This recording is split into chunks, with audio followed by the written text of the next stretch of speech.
Out front tonight, Hogan Gidley is a Republican strategist. Nayyera Haq was a State Department spokesperson in the Obama administration. And Abby Phillips is a national political reporter for The Washington Post. Glad to have you all with us. Let me begin with you, Hogan.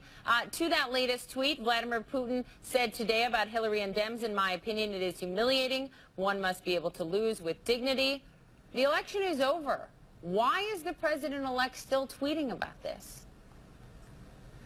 Well, look, he still has a little bad blood out there because after he did win, it was a legitimate election, and the Democrats went kind of on a tirade to try and change the outcome by pointing to the popular vote and overturn the Electoral College. They went on kind of a witch hunt to all the electors themselves directly to try and delegitimize Donald Trump. So I can understand why he would point that out, because it seems like there were some sour grapes out there. Look, what's the he shocked the political wait, universe. Hogan, no one saw that coming. But Hogan, what is the point? Yes. To what end? He won. To his own. To his own. I mean, look, this is who he is. This isn't anything but he's new. now going to be, in less than 30 days, the leader of the free world. To what end? To say, look, I won, look, I won, look, I won. Even Putin says it's disgraceful what they did in the aftermath. His whole campaign was based around one word: winning.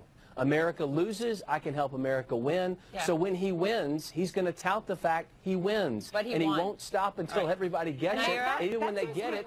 I want to get Abby in here. Abby, let's talk about what Trump reportedly said today on to MSNBC host Mika Brzezinski, saying, let it be an arms race.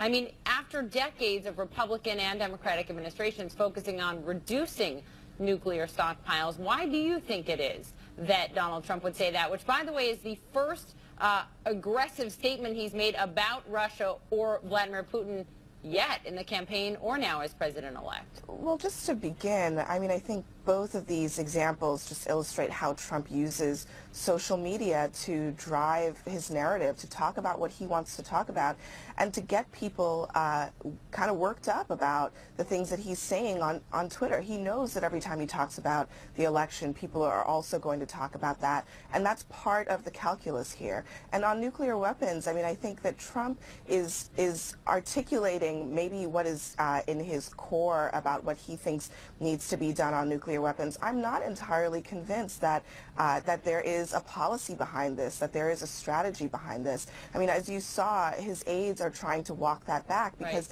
they don't have anything behind it to really push out and say this is the direction that we want to go. It's an important and interesting point, Hogan. I'd love your take on it, because that's right. I mean, J.C. Miller came out and said, actually, you know, his tweet was talking about nuclear proliferation and reducing stockpiles, et cetera. That's not at all what he tweeted, and it was very unclear during the campaign where he stood on nuclear weapons, because at one point he said, you know, he vehemently opposes nuclear weapons, et cetera, and seemed to be in line with past administrations in terms of reducing stockpiles. And then he said, well, maybe we should just let South Korea, Japan, perhaps Saudi Arabia, you know, arm themselves with nuclear weapons so we don't have to step in and always be defending them.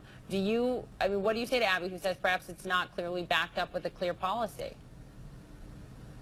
Oh, it hasn't been backed up with a clear policy yet. He's obviously not the president-elect. This tweet, in my opinion, and for whatever a political pundit's opinion is worth, which isn't much, is that he was talking about winning, that no one's going to mess with us. My whole campaign was run on protecting America first, building a wall, those types of things. And this is more bravado from Donald Trump. It's unclear whether he's going to be able to back that up. But look, even Barack Obama talked about modernizing the nuclear program to the tune of about $1 trillion. So publicly we have these conversations about nuclear weapons. Obviously the use of nuclear weapons is an incredibly intense issue that sends shockwaves from the American president across the international community. Modernizing is different than strengthen and expand.